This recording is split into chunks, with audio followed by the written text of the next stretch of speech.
jadi kita terus sahaja mengikuti wawancara kita. Alhamdulillah di Setia Pagi kita telah menjemput seorang tetamu kita. Kita terus sahaja kenalkan bersama dengan Tuan Firdaus bin Omar, ya, ahli pasukan ASEAN Barista Championship. Assalamualaikum Tuan. Waalaikumsalam warahmatullahi wabarakatuh. Selamat pagi. Selamat puasa. Selamat puasa kembali. Dah boleh minum kopi ni awalan ni Tuan. Sahur tadi saja. Kalau itu di bawah tadi betul? Dia kena minum tu. Satu cawan satu hari kurang-kurang. Dapat selepas sungkai. Setagih tu. Baik, Alhamdulillah Tuan, ya, kalau kita melihat barista adalah sebutan yang merujuk pada seorang yang memiliki keahlian dalam menyajikan kopi, baik secara profesional maupun sebagai hobi, ya. Jadi Alhamdulillah kita hari ini mungkin boleh kongsikan ni Tuan mengenai dengan latar belakang Tuan sendiri sebagai seorang barista. Silakan. Terima kasih. Pertamanya terima kasih kerana menjemput saya bagi pihak rakan-rakan juga mengenai ASEAN Team Barista Championship. Bagi diri saya telah berkecimpung dalam bidang ini kurang lebih dalam 12 tahun sebagai barista, menguruskan beberapa kedai kopi di Brunei. Tapi pada masa yang sama juga sebagai barista kita banyak bukan setakat membuat kopi saja, tapi kita juga berkembang dalam perkara-perkara lain. Pada masa yang sama saya juga pernah menjadi hakim untuk pertandingan kopi di luar, mengikuti beberapa kursus untuk menambahkan lagi pengetahuan dan ilmu dalam bidang kopi, sebab bidang kopi ni sebenarnya nampak mudah kan membuat saja, tapi banyak lagi yang walaupun sudah hampir 12 tahun pun masih banyak lagi yang perlu dibelajar. Jadi insya-Allah harapannya akan terus belajarlah dan memperbaiki diri untuk jadi lebih mahir dalam bidang ini, insya-Allah.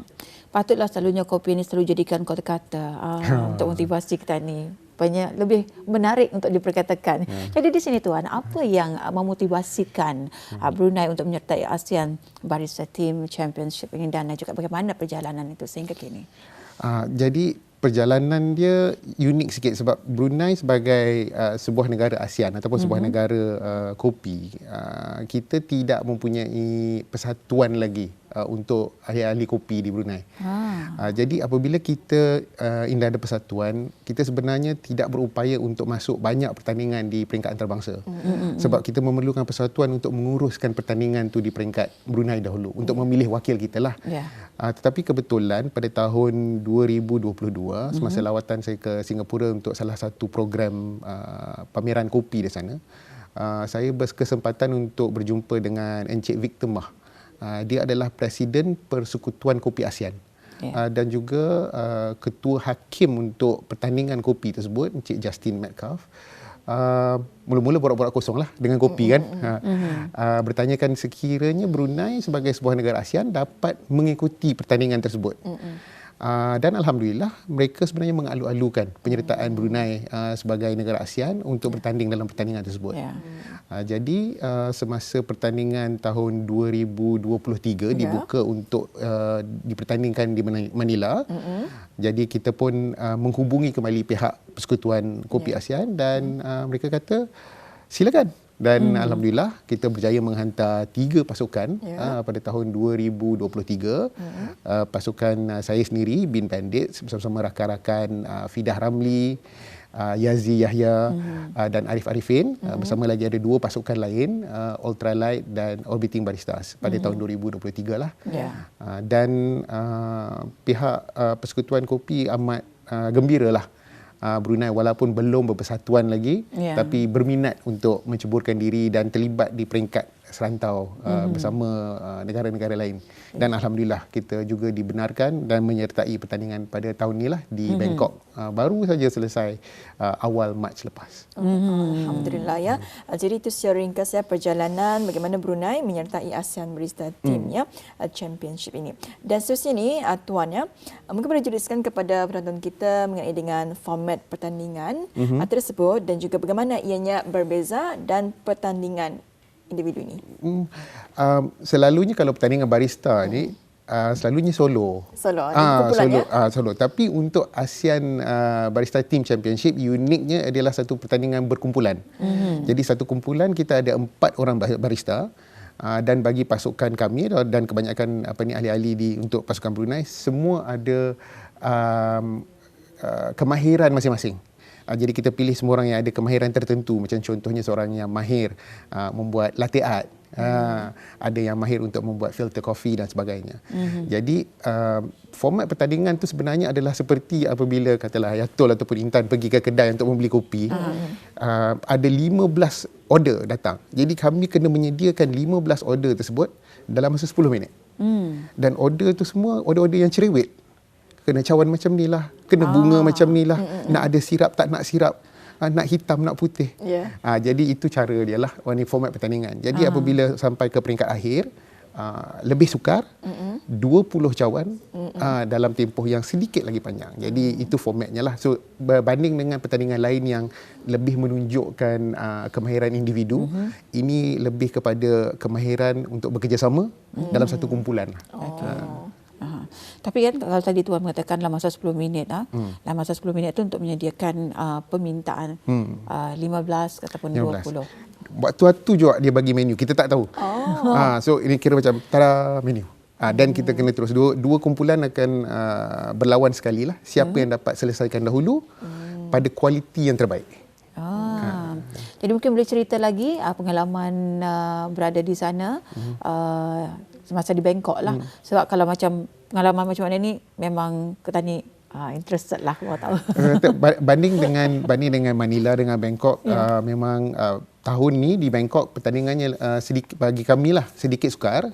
Nampak pihak penganjur telah menaikkan sedikit tahap kesukarannya. Sebab kita alhamdulillah ada sedikit pengalaman daripada tahun lepas. Jadi latihan yang kita buat dalam beberapa minggu sebelum pertandingan berdasarkan kepada format tahun sebelumnya, berdasarkan menu sebelumnya. Tetapi bila sampai ke Bangkok, menunya lebih sukar. Dan tahun ni pun pasukan yang bertanding banding tahun lepas ada 16 saja. But untuk tahun ini ada 20 pasukan. Meningkat lah. Jadi meningkat. Dan pasukan-pasukan yang kiranya Johan tahun lepas pun masih lagi bertanding. Jadi pastinya agak mencabar dan sengitlah pertandingan di sana. Alhamdulillah ya. Jadi mungkin boleh seterusnya ni kita mengetahui di mana penentuan pun mengikuti pertandingan ini ya. Mungkin boleh kongsikan latihan untuk Bin Bandits menjelang pertandingan tersebut. Jadi bagi kami Bin Bandits uniknya untuk Brunei dan mungkin beberapa negara lain lah. Pasukan ni terbentuk daripada individu yang datang daripada kafe yang berlainan. Kebanyakan negara lain kumpulannya datang daripada kafe yang sama. Jadi bila kafe yang sama, komunikasi, kata sinerginya lebih bisai, lebih biasa. Macam bandingkan dengan kami yang datang daripada kafe yang berlainan. Jadi kami terpaksa memperuntukkan masa beberapa hari dalam seminggu tu. Malam after kedai tutup, kami akan berkumpul. Dari pukul 8 ke 12 malam, kami akan membuat latihan lah sekurang-kurangnya 2 atau 3 kali seminggu. Dan alhamdulillah kawan-kawan daripada industri walaupun tidak masuk bertanding tapi turut turun padang. Sokongan. Bukan setakat sokongan, tolong buat menu, tolong jadi pengkritik, tolong cuci cawan pun ada. Jadi memang bagi kami yang uniknya pasal pertandingan ni sebenarnya telah merapatkan lagi lah komuniti kopi di Brunei. Alhamdulillah. Jadi mana yang menjadi lebih seronok? Yang tukang menjadi kritik ke ataupun yang tukang minum ke? Tukang kritik memang dia syok lah. Memang seronok bandar lah. Tapi bila sebut minum tu, cawan yang pertama lah nyaman. Tapi bila dah satu malam kena sampai 5-6 cawan, kata stop sudah tu. Jadi dah boleh tidur lah tak? Dah juga? Banyak juga yang tahan sudah. Immune. Jadi di sini Tuan ya, sebagai Pro-Team Presiden untuk Kolektif Kopi Brunei ini, bagaimana Tuan sendiri membayangkan masa depan industri kopi di Brunei ini, dan sekiranya ada nasihat dan saranan kepada belia-belia yang berminat untuk mencuburi bidang ini? Alhamdulillah, terutamanya selepas pandemik ni kita dapat melihat banyak kafe-kafe baru yang muncul. Bukan setakat saja yang ada di kedai, ada yang membuat di rumah juga. Jadi satu perkembangan yang positif lah. Maknanya ada demand, ada permintaan yang tinggi kepada kopi. Walaupun kopi itu pahit, tetap orang nak minum juga kan. Jadi tapi yang pentingnya kepada belia-belia mana yang berminat untuk menyertai dan menceburi bidang kopi ni. Seperti mana-mana bidang perniagaan lain, kita perlu dapatkan pengetahuan dulu, tahu selok-beloknya. Ia masih lagi satu perniagaan, like it or not ya. Jadi akan ada untung ruginya dan perlu ada ilmunya juga. Jadi kita kena walaupun sekarang lebih mudah daripada dululah. Dulu mana ada banyak saluran YouTube untuk contohnya kan, untuk melihat dan mempelajari teknik daripada tempat lain. Walaupun lebih mudah sekarang. Tetapi masih lagi perlu juga mendalami sedikit ilmu tu supaya kita tahu apa yang kita mahukan. Sebab setiap kedai kopi ada yang keunikan masing-masing. Apatah lagi kalau ada design latte artnya tu. Dia punya artnya seni itulah. Seni itu. Jadi tuan, kita ada beberapa keping gambar akan kita saksikan bersama. Jadi mungkin boleh sama-sama tu tuan kongsi berceritalah mengenai dengan kita. Jadi yang ni gambar kumpulan kami lah, kumpulan Bean Bandit bersama dengan kumpulan The Alley yang bersama-sama kami alhamdulillah di Bangkok pada tahun ni. Dua pasukan, satu dan uniknya kumpulan The Alley ni kesemuanya daripada Kuala Belait. Area Belait. So dia kira tim bandar dan tim Belait lah. Kurang lebih kurang macam tu. Kebetulan. Tidak dirancang. Okey, ada lagi sebenarnya gambar-gambar yang ingin kita kongsikan di sini ya. Okey, ini dia antara ini di mana ni? Semasa berada di Bangkok ke ataupun katakan dapat tanya saksi ni. Yang ini gambar kami untuk tahun lepas. So pada tahun lepas kita berjaya menghantar 3 pasukan. Jadi ini keseluruhan kontingen Brunei. Untuk tahun lepas lah 3 pasukan.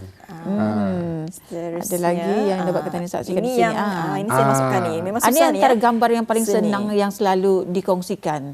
Selalu ni latte art yang yang selalu ini dan semua gambar-gambar ni kita perolehi dan kita kongsi daripada rakan-rakan kita daripada industri. Semua ni air tangan tempatan. Kalau ni apa ni? Apa yang punya designer? Ini macam ikan? Tak, bukan. Itu ram. Ram. Kalau nampak bahagian depan tu kepala dia tu. Kepala. Nampak mata, ada kepala dan badannya. Memang dia ada kena tengok cawan tu singit sikit. Kalau kita ni suruh cuba dah tahu kali apa dia kejadiannya. Okey, ada lagi? Rasanya ada lagi. Itu saja gambarnya. Ini saja yang ada. Tapi itulah ya, ada penonton bukan senang. Pernah juga bila kita ni datang satu kafe di luar negara, memintalah ketika itu pekerja itu baru dalam proses pembelajaran. Dan janganlah minta lebih, saya baru belajar. Benar, sebab even macam bagi diri saya sendiri, macam kemahiran ataupun fokusnya bukan contohnya pada latte art.